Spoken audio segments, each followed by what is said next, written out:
So, video is a hot topic today, but it's definitely not anything new.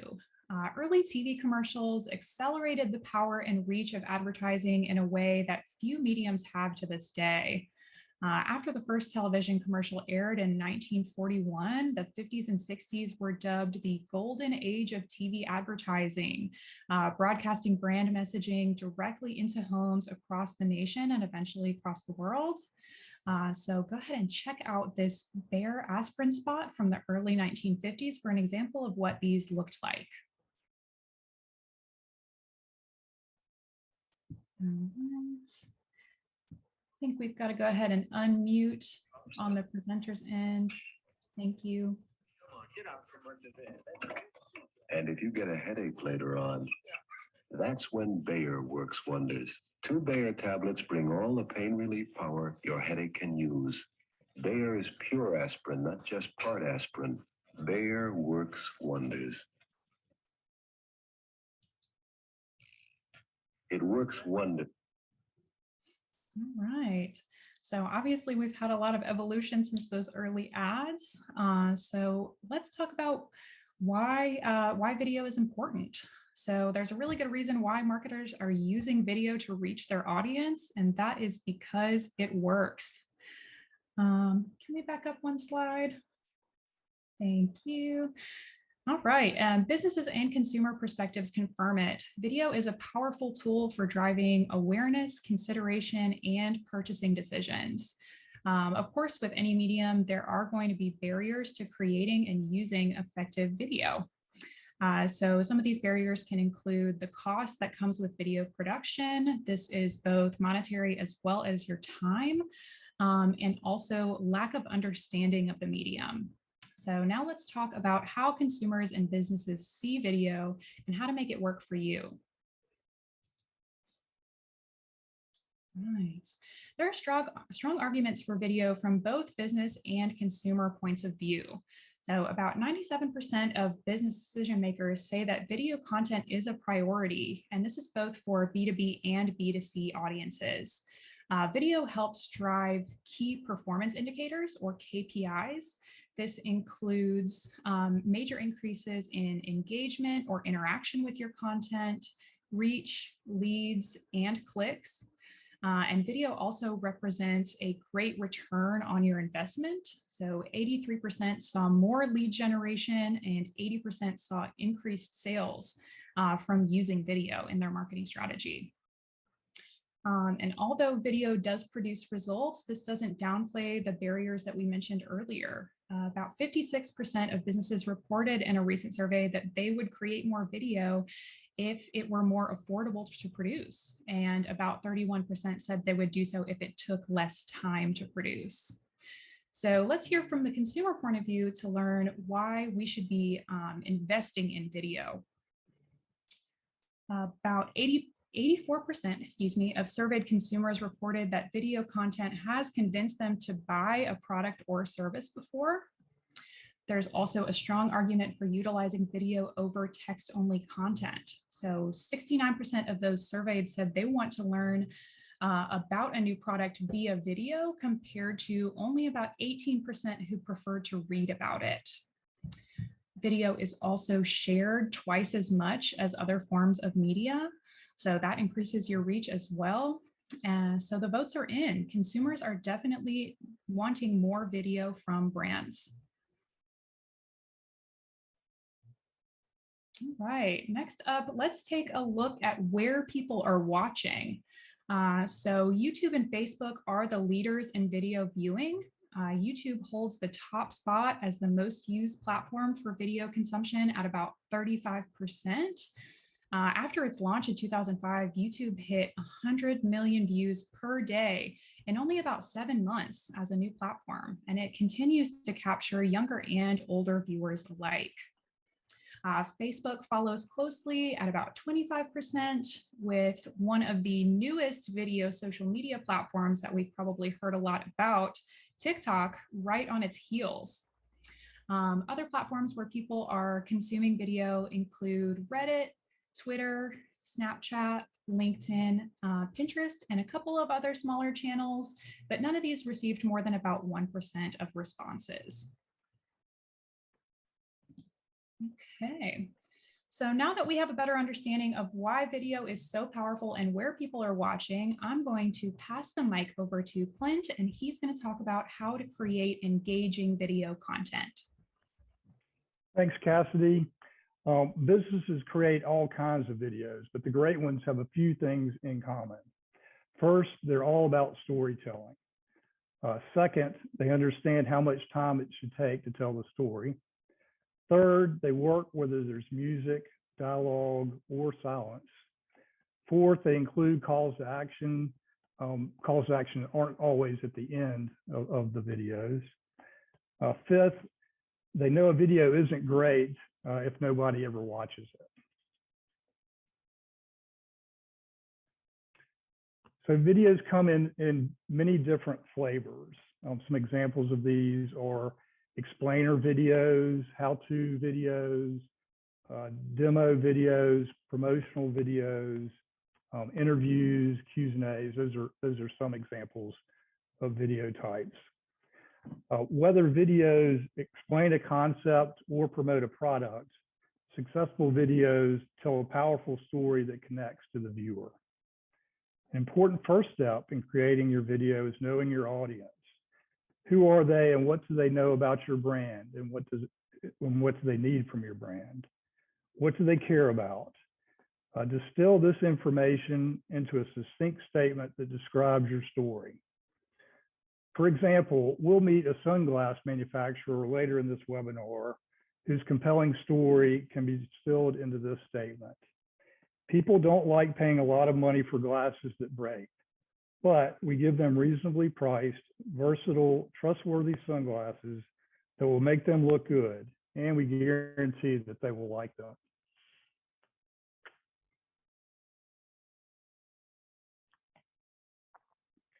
Clearly, you don't want to bore your audience. So how long should a video be? Each ad platform places limits on video length. Typically, limits are between 6 and 120 seconds. Research shows that you have about 8.5 seconds to capture a viewer's attention. We recommend a few tactics.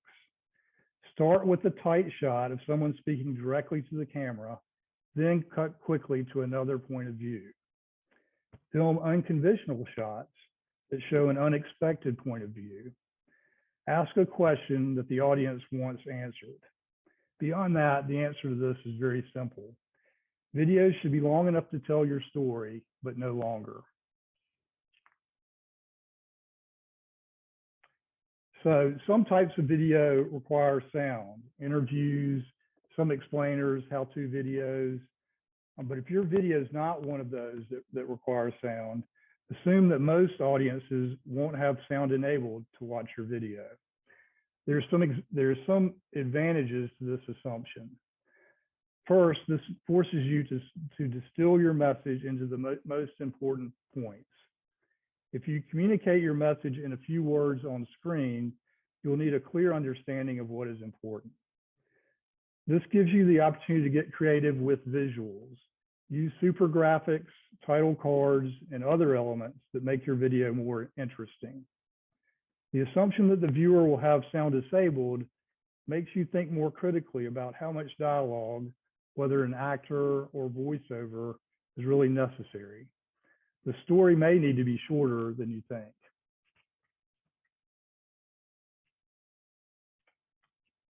So calls to action spark engagement. Desired action should be consistent with the video type and message. Typical calls to action include share, explore more, try, buy.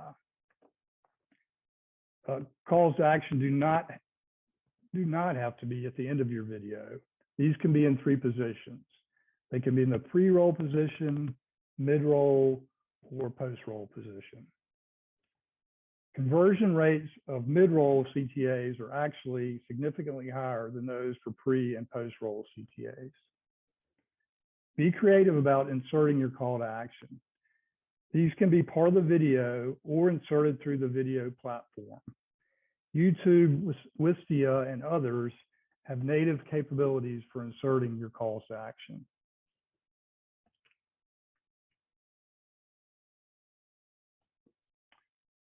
So if I were to create a video on how to bathe your ferret, I would want to be sure that your audience could find it. Distribution is key. Where will your video be available? There may be several answers to this. Your video might be on YouTube, YouTube ads, Facebook, Instagram, or programmatic ads. It's important to plan distribution in advance. A video that works for YouTube might need to be edited differently to fit the time limit and format for a programmatic ad. Findability is also essential. Maximize the chances that viewers can find your video using search. Use well thought out keywords in your title as a starting point. Include a description that is accurate and reinforces your most important keywords. Don't pack keywords into your descriptions. Now JG is going to show us some examples of good videos. All right, everyone. So far we have heard some compelling data points about videos. We've also heard a good bit about the reasons behind including video in your marketing efforts. And we've also heard some great input and guidelines on best practices to make sure that your videos are effective. But as with anything, it's always great to see some of this in practice and see it by way of examples. And so we've chosen 3 real-life examples we want to share that show a variety of video content from short form to mid form to longer form video content. And there's a few points we'd like to make as you take a peek at these. So first up here, love him or hate him, is Gary V, who really has nailed the formula for successful videos, especially quick clip videos in many ways. So as you take a peek at this very quick short form video, take note of a couple things that are done right here. First of all, Gary immediately poses a question, and that's really in an effort to grab your attention quickly and out of the gate. And there's a very tight shot kind of showing his reaction to that question. Quick cuts, abrupt cuts through this, really keep the thing moving. And then, he shows, but he doesn't tell the answer, which is kind of an interesting technique in video here. There's smart use of super graphics in this piece, and there's engaging music, but the piece works without the music just as well, and does include a quick call to action. So let's roll this one real quick. Yo, bro, who got you smiling like that? Kill the light, so baby, close your eyes. The way you're looking at me, you got me mesmerized. Something I can't escape, feel like I'm lost in space. You got that. All right, quick, punchy, to the point, and an interesting take on a call to action there at the end of that piece. Next up here, we have what I call a mid-form content here, mid-length content. This is for Emirates Airline. I guess it's worth saying that not everybody can pull together a production with the largest airliner in the skies and the tallest building on Earth. But Emirates Airline has done it in this quick spot here, and they really make the most of this with a stunning production piece. Here's some things that we think they get right. This builds on earlier ads that Emirates Airline has in place. There's a continuity here. So if you whether you have or have not seen another one in the series, you get this piece, but you kind of say, is it real? And it is real. There's actually an explainer video that talks about this particular production piece. In this piece, there's some very powerful visuals, very powerful editing that there's kind of a visceral feeling of being above everyone in this piece that you'll see, and it really grabs your attention. But it's inherently simple from there. There's a use of art cards here that's kind of organic, kind of nodding to the fact that it would be overdone to try to interject computer-generated graphics in this piece. And instead, this is very real videography work. Also take note of the mid-piece call to action. It's a little different, and we feel is a very effective kind of a technique. Again, here there's strong music in the music bed, but the piece works without the music, so that's nice for video. And there's no dialogue. The visuals tell the whole story, which you'll see here. So let's cue this one up.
All right.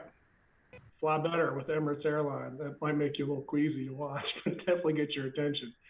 And it makes a compelling message. It makes me want to visit the Dubai Expo on an A380 for sure. So we'll move on now to the last example we've got, which is a longer form video content piece. And this particular one tells a little bit of a story of brand history. This is for William Painter sunglasses. It also talks about products and points out differentiators, competitive differentiators, in what we think is really entertaining and engaging kind of a way. Some of the things that we like about this piece, well, it immediately shows, and by way of example, it shows two things that consumers dislike when they're talking about sunglass products: cost and lack of durability. This piece does a good job of addressing both in an entertaining way.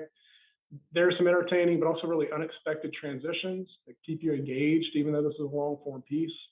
And that's really done by way of some dynamic editing on this piece too. Kind of a neat technique here. It tells the story through past history and the present, and tying those two things, which is kind of neat. Again, here it shows, but does not tell the answer. So you have to be engaged to get that. Also here, there's smart use of super graphics, and the calls to action are effective because they're multiple. There's a mid-roll call to action here, as well as an extended CTA toward the end that also kind of reinforces the brand personality. So give this one a look. Your face is your moneymaker, so why would you pair it with cheap plastic? Why does some plastic cost $500?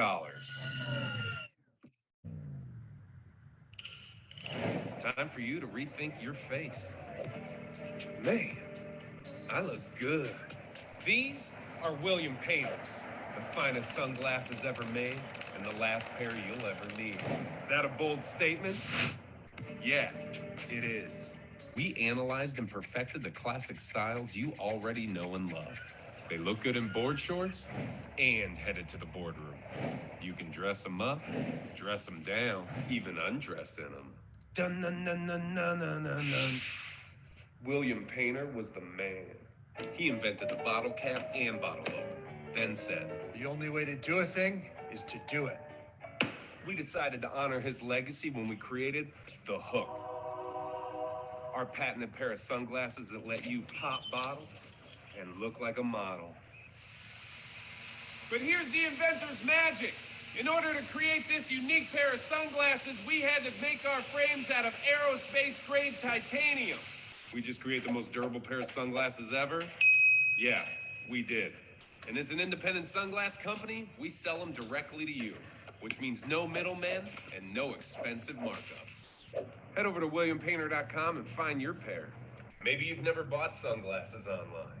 It's so easy. You'll feel confident about looking good without all the fuss of trying on endless pairs. And remember, the only way to do a thing is to do it.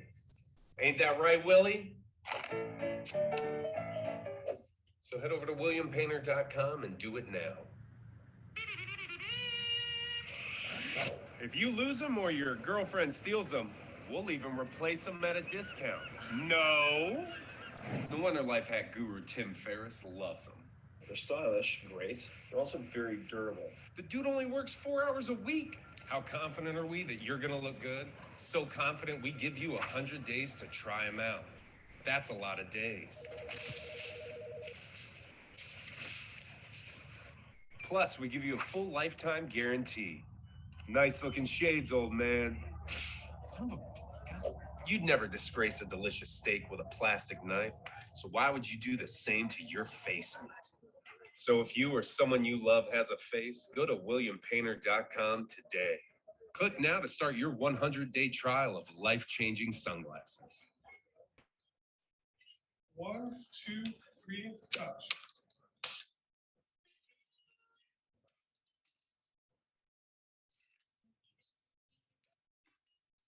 Did I click the link yet? Because I can pop bottles all day.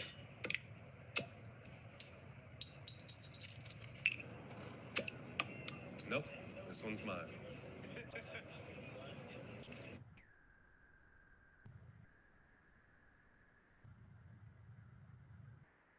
All right, great personality in that one for sure, and I don't think you can help but continue to tune in that spot.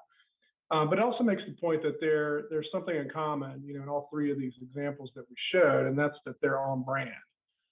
Very important and a key point that we want to get across here is that you can create video, you can create great video, you can create video for all the right reasons, but it's also got to align with your brand and your positioning. In the case of the three examples we just showed, that's true in terms of style, the approach, the impression that's being made. They all align with the three brands that were a part of those examples. But hopefully you get a good flavor of some best practices throughout those in some very different ways. And with that concludes the base of our presentation today. But as Cassidy mentioned, we do want to open up the floor and answer questions that folks in the audience might have for us today. We'll do our best to address those. If there's something we can't answer for whatever reason today, we promise we'll follow up with you. But I'd like to open things up now. I think Cassidy, pass it back to you to facilitate. All right, thanks, JG. Yeah, you've got some time. If you've got any more questions, feel free to drop those into the Q&A. I've got a couple queued up that I can go ahead and jump in on. All right. So we got questions a lot like this about quality. How good does the quality have to be to integrate it into your marketing mix and to use that content? The great thing about technology today is that most of us in our back pocket have a pretty good camera.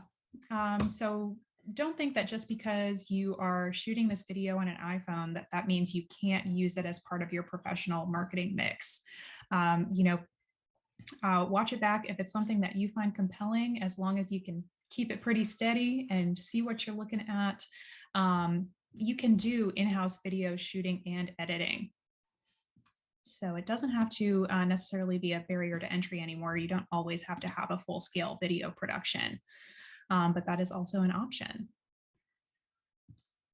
And I think there are kind of two parts of that question, perhaps. One has to do with the quality of the content, the creative and the content involved, and the other has to do with production quality. And Cassie just spoke to production quality a little bit. Of course, the quality of the content of the piece itself is what really brings it home and drives it. So that's critical. And no matter how you're producing it in terms of physical production and logistics, it's critical to get that part right. That you've got dynamic content that's on point, that's on brand. So certainly it's always important that be of a high quality, and that enough time and planning is placed into that part of the process. But from there, the logistics and production components are very manageable. I think HD video is certainly something, as Cassie said, that's right in our hands. And even 4K video production is certainly within the realm of possibility and is manageable in terms of cost perspectives. So no matter what you create these days, you're certainly going to be putting it out in HD quality or above. Absolutely. That's a great point, JG. Thank you for expanding on that. Let me look and see what else we've got going in our Q&A. All right. How long should our videos be? So this is also a little bit of a two-part question. So basically, you've got about 8 seconds. The human attention span is about 8 seconds. So within those first 8 seconds of your videos, when you really want to make sure that you grab your audience's attention. And from there, the rest kind of depends on the platform.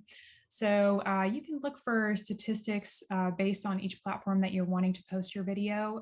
But the rule of thumb is mostly to try and keep it under 2 minutes if possible. Of course, if it's a longer form, if it requires more time, like product reviews and Q&As and those kind of things can be longer form.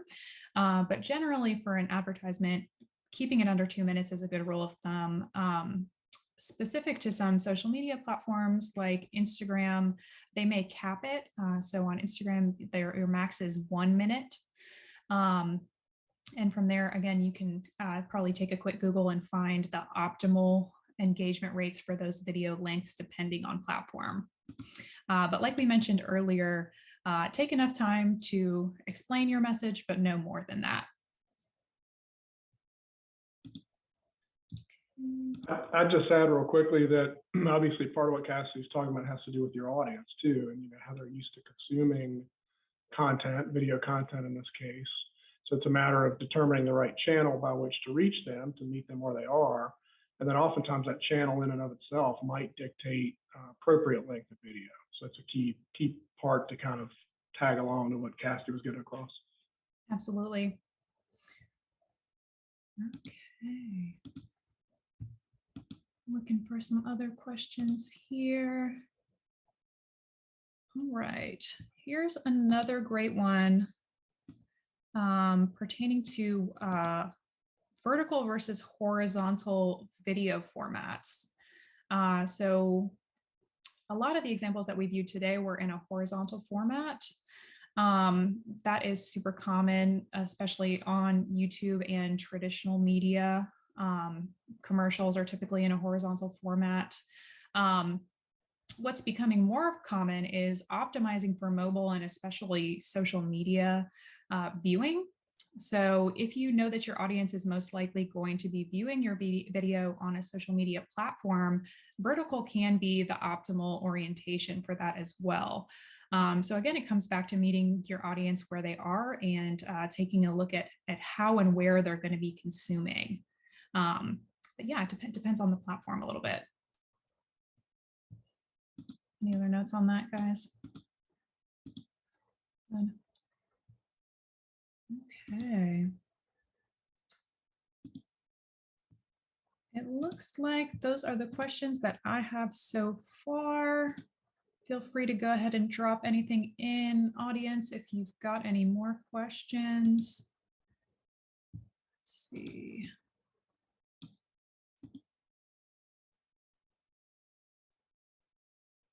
Okay.